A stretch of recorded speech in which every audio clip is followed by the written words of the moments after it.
اور اس کے بعد یہ کہتے ہیں کہ پی ٹی اے نے نہ تو کسی ایجنسی کو قانونی مداخلت کے استعمال کی اجازت دی، نہ ہی یہ سسٹم استعمال کر کے شہریوں کی سرویلنس کی اجازت کسی کو دی ہے،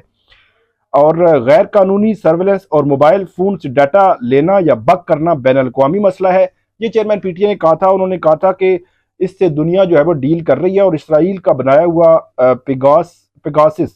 سافٹ ویئر جو ہے سرویلنس کے لیے بہت زیادہ استعمال ہوتا ہے، اور صارفین کے پرائیویٹ ڈیٹا تک رسائی کی کسی ایجنسی کسی ادارے کو ہم نے اجازت نہیں دی۔ تو اس کا لب لباب یہ ہے کہ سسٹم جو ہے وہ جو لائسنسیز ہیں ٹیلی کام آپریٹرز ہیں ان کا سسٹم پی ٹی اے میں انسٹال ہے، لگا ہوا ہے، لیکن اس کی اجازت کسی کو نہیں دی کہ آپ کسی ایجنسی کو، کسی انڈیویجول کو، کسی کو اتھرائز نہیں کیا کہ آپ اس کا ایکسیس جو ہے وہ کریں۔ یہ تو پی ٹی اے کا موقف آ گیا۔ اس میں جو موبائل آپریٹرز ہیں ان کا موقف تھوڑا سا مختلف ہے۔ وہ کہتے ہیں جی ہم نے ٹیلی کام سسٹم کے ذریعے وائس اور ڈیٹا تک کسی ایجنسی یا مجاز جو فرد ہے اس کی رسائی کے لیے پی ٹی اے کے ساتھ انفراسٹرکچر بنانا تمام ٹیلی کام آپریٹرز کے لیے لازم ہے کہ پی ٹی اے میں ایک انفراسٹرکچر لگے گا جس میں رسائی ان کے ڈیٹا اور اس کی وائس تک رسائی ممکن ہے، اور انہوں نے کہا کہ لائسنس حاصل کرنے کے لیے ایسا سسٹم لگانا تمام لائسنس ہولڈرز کے لیے لازم ہے، اور ٹیلی کام آپریٹرز کے لیے لگائے سسٹم کے ذریعے کال یا ڈیٹا تک ایجنسی یا مجاز فرد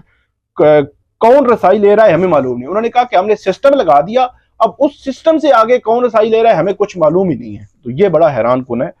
پھر عدالت نے پیمرا سے بھی کہا ہے کہ پیمرا کیا کر رہا ہے۔ پیمرا کہتا ہے جی ہم تو صرف انتباہ جاری کر سکتے ہیں، اس سے زیادہ کچھ نہیں کر سکتے۔ تو عدالت نے ان کو کہا ہے کہ اس حوالے سے آپ بتائیں۔ سب سے امپورٹنٹ اب معاملہ یہ آ گیا ہے کہ ٹیلی کام آپریٹرز کو جسٹس بابر ستار نے کہا ہے کہ آپ ایک پریزنٹیشن دیں گے، اس پریزنٹیشن میں آپ بتائیں گے کہ لافل انٹرفیرنس مطلب آپ کے پاس ڈیٹا ہے، وائس ہے، یہ اس میں کیسے آپ سسٹم لگا کے دیتے ہیں پی ٹی اے میں، اور پی ٹی اے اس سے کیسے ایکسیس کر سکتا ہے، اس حوالے سے پوری پریزنٹیشن دیں گے کیونکہ ایک بڑا ٹیکنیکل مسئلہ ہے۔ تو یہ معاملہ جو ہے وہ کھل گیا ہے، اور اس میں عدالت نے کہا ہے کہ کیسے پی ٹی اے سے لا انفورسمنٹ ایجنسیز جو ہے وہ سیکیورٹی اداروں کے شہریوں کی معلومات شیئر کی جاتی ہیں، اور پرائیویٹ اور غیر قانونی طریقے سے حاصل کردہ معلومات کیسے روکا جا سکتا ہے، اور یہ جو ادارے ہیں ایجنسیز ہیں ان تک کیسے جو ہے وہ ایکسیس روکی جا سکتی ہے۔ تو یہ سارا تناظر جو ہے آپ کو سمجھ آ رہا ہے کہ آڈیو لیکس ایک بڑا بریک تھرو ہے اس معاملے میں۔ یہ اب دیکھنا ہے کہ اب اس میں اگلے مرحلے میں کیا ہوتا ہے۔ ایک تو ہو گیا یہ معاملہ، اور دوسرے ٹاپک کی طرف بڑھتے ہیں۔ ڈونلڈ ڈو نے سائفر کے حوالے سے مکمل طور پر یہ کہا ہے کہ عمران خان کو یا جو بیانیہ بنایا گیا اس بیانیے کو ڈونلڈ ڈو نے کہا کہ وہ جھوٹا بیانیہ ہے، اور انہوں نے کہا کہ اس کی وجہ سے ان کی فیملی کو ان کو بہت زیادہ تھریٹس بھی آئی، اور اس پہ کافی جو ہے وہ انہوں نے لے دے بھی ہوئی۔ لیکن معاملہ یہ ہے کہ کیا سائفر کیس پر اس کا اثر پڑے گا یا نہیں پڑے گا، کیونکہ ڈونلڈ ڈو نے جو باتیں کی ہیں، آدھی باتیں تو جو پی ٹی آئی والے جو کہہ رہے ہیں کہ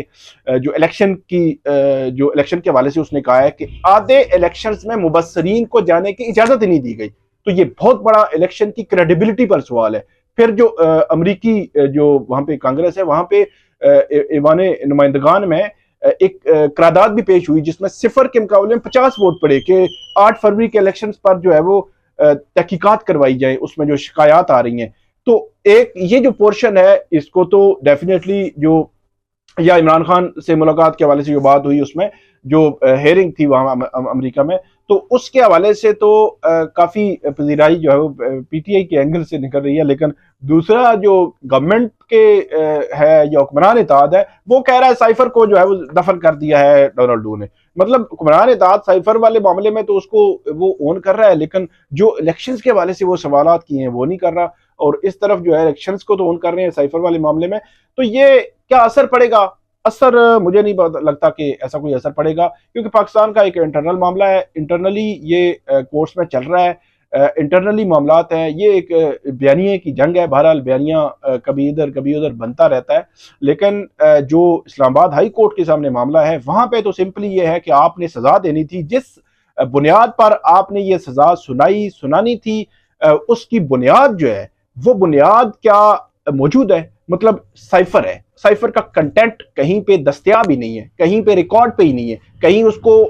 عدالت کو دکھایا ہی نہیں گیا۔ تو جب ایک مرکزی چیز ہی موجود نہیں ہے تو آپ نے سزا دے کے بندے کو جیل میں ڈال دیا ہے۔ تو یہ سمپل سا سوال ہے، یہ ایک ٹیکنیکل اور لیگل کوسچن ہے، اس میں کوئی وہ ہے ہی نہیں ہے کہ وہ تھا یا نہیں تھا، وہ کیا تھا معاملہ۔ تو اس لیے جب یہ دکھایا ہی نہیں گیا، ٹرائل کورٹ لیول پہ یہ دکھایا ہی نہیں گیا، تو ہوا میں کیسے جو ہے وہ کوئی سزا دی جا سکتی ہے؟ تو وہ میرا خیال ہے ٹیکنیکل اور لیگل سوال ہے، جس کا جواب بھی ٹیکنیکل اور لیگل بنیادوں پر ہی ہونا ہے، اس میں کوئی دو رائے نہیں ہے۔ تو اس لیے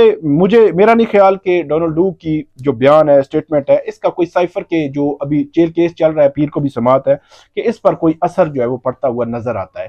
اس کے علاوہ بہرحال جو بیانیے کی جنگ ہے وہ جاری رہے گی۔ ملٹری کورٹس میں جو بینچ بنا ہے، اس بینچ میں جونیئر سپریم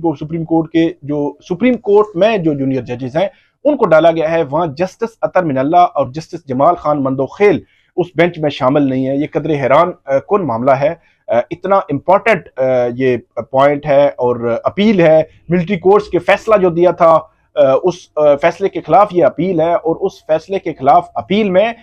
سپریم کورٹ کے سینئر ججز ہے ہی نہیں ہے، اور خاص طور پر جسٹس عطر من اللہ اور جسٹس جمال خان مندوخیل جو دستیاب بھی ہیں لیکن ان کو بینچ میں نہیں ڈالا گیا۔ اور جسٹس عطر من اللہ کو کافی عرصہ ہو گیا ہے، ہم نے کوئی بڑے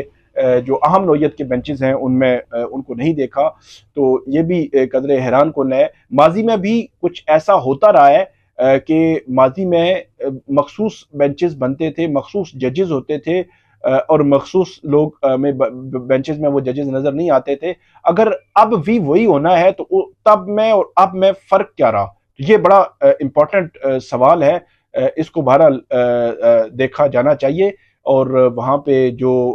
موجود ہیں جسٹس عطر من اللہ اور جسٹس جمال خان مندوخیل بھی اس بینچ میں شامل ہوتے تو میرا یہ خیال ہے کہ زیادہ سٹرونگ ہوتا۔ یہ ملٹری کورٹس کا فیصلہ آیا، جسٹس سردار طارق مسعود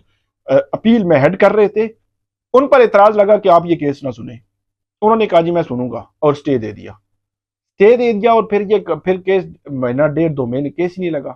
جب 2 ماہ بعد کیس لگا تو انہوں نے کہا جی میں ریکیوز کر رہا ہوں۔ اب یہ حیران کن ہے، پہلی سماعت پہ آپ نے ریکیوز نہیں کیا اور دوسری پہ ریکیوز کر رہے ہیں، اور ریکیوز کیا پھر 1 مہینہ لگ گیا، کیس جو ہے وہ پینڈنگ رہا۔ تو یہ ابھی جو ہے وہ ریسنٹلی آئندہ ہفتے جو ہے وہ اس کیس کی اب سماعت ہونے جا رہی ہے، اور دوسری طرف جو ٹرائلز ہیں ان کے حوالے سے بھی کافی یہ بتایا جا رہا ہے کہ یہ ذرائع بتا رہے ہیں کہ اس قسم کی ہے کہ ٹرائلز بھی کافی آگے بڑھ چکے ہیں، جو ملٹری کورٹس میں 102 103 لوگوں کی ٹرائلز ہیں۔ تو یہ اب معاملہ سپریم کورٹ میں آئندہ ہفتے آئے گا، تو دیکھتے ہیں کہ اس کا فیٹ کیا ہوگا، آئندہ ہفتے کیا فیٹ ہوگا۔ اس کے علاوہ جو ہمارا آخری موضوع ہے وہ جنرل باجوہ جنرل فیض کے خلاف۔ اچھا، جو سینئر صحافی ہیں جاوید چودھری اور صحافی ہیں شاہد میتلا، ان کے ساتھ جب جنرل باجوہ ریٹائر ہوئے تو انہوں نے کوئی آف دا ریکارڈ ان کی گفتگو ہوئی، پھر اس کے بعد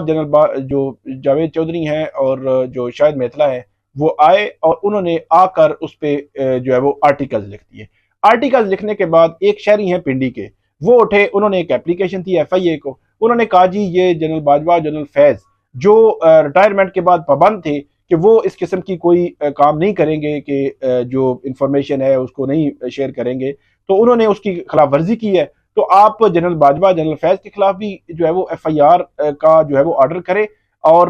اس کے علاوہ جاوید چودھری اور شاہد میتلا کے خلاف بھی۔ تو وہ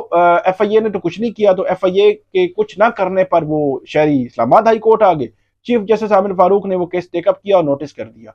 پھر نوٹس ہوا یہ اکتوبر میں، پھر یہ کیس لگا نومبر یا دسمبر میں، اس کے بعد پھر نو سکوپ ہو گیا، مطلب کیس کی سماعت ہی نہیں ہوئی۔ اب 25 مارچ کو یہ کیس دوبارہ لگا ہوا ہے کہ جس میں شہری کی درخواست، جس میں نوٹس ہے جنرل باجوہ جنرل فیض کو اور شاہد میتلا اور جاوید چودھری کو، اور ان کو یہ کہا گیا ہے کہ آپ جواب دیں۔ FIA کو بھی نوٹس ہے کہ کیوں نہیں مقدمہ درج کیا۔ تو اس میں انٹرسٹنگ یہ ہے کہ آپ دیکھتے ہیں 25 مارچ کو کیا ہوتا ہے، لیکن یہ کیس کافی انٹرسٹنگ ہے، لیکن اس میں آؤٹ کم کیا ہوگا بظاہر مجھے نہیں لگتا کوئی بہت بڑا آؤٹ کم ہوگا۔ تو یہ تھی آج کی 4 ٹاپکس، امید ہے آپ کو پسند آئیں گے۔ اس پہ آپ ہمیں فیڈ بیک دیجیے گا، کامنٹ کیجیے گا، اور خاص طور پر سوالات اگر کرنا چاہیں تو ضرور کریں۔ بہت شکریہ۔